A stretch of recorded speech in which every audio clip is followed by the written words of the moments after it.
2004 में पुलिस एक डॉक्टर को अरेस्ट करती है उसके इलीगल किडनी रैकेट के बिजनेस के लिए। लेकिन पुलिस वालों को इस बात का बिल्कुल भी अंदाजा नहीं होता है कि वही डॉक्टर तब तक 50 प्लस मर्डर कर चुका था।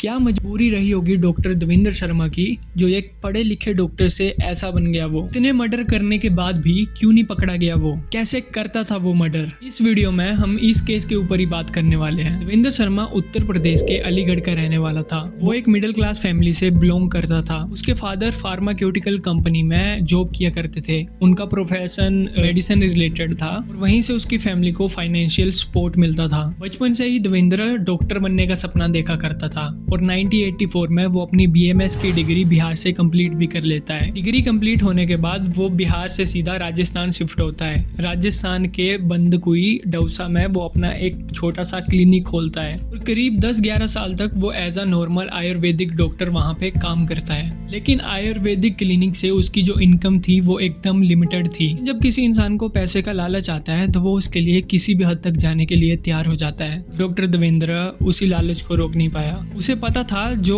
किडनी पेशेंट होते हैं वो बहुत ज्यादा डेस्परेट होते हैं और उसे कम टाइम में ज्यादा पैसे भी बनाने थे। एक नॉर्मल डॉक्टर के भी हॉस्पिटल्स, मेडिकल स्टाफ और लैब टेक्नीशियन जैसे लोगों के साथ पहले ही जान पहचान होती है और यहीं से उसके ग्रे एरिया कॉन्टेक्ट बनना शुरू होते हैं। और तब 1994 में वो शुरू करता है kidney racket business. Late 90s में और अर्ली 2000s में 1998 के बाद से ये एक इलीगल किडनी ट्रांसप्लांट रैकेट में भी इन्वॉल्व पाया गया है, जिसमें वो एज अ ब्रोकर काम किया करता था। उसकी एक पूरी गैंग हुआ करती थी। उसका टारगेट गरीब लोग हुआ करते थे जिन्हें वो किडनी बेचने के लिए मनाता था और फिर वो इलीगल डॉक्टर्स की हेल्प से उनकी किडनी को अच्छे पैसों में रिच पेशेंट्स को सेल कर देता था और जो डोनर हुआ करते थे उन्हें बहुत कम पैसे देता था। वो एक किडनी को 5 से 7 लाख तक बेचता था। 2004 में पुलिस ने जब इसके किडनी रैकेट बिजनेस को क्रैक डाउन किया और उसे जब पुलिस अरेस्ट करती है तो उन्हें पता चलता है ये तब तक 125 से ज्यादा किडनी सेल कर चुका था। और इसका यही एक बिजनेस नहीं था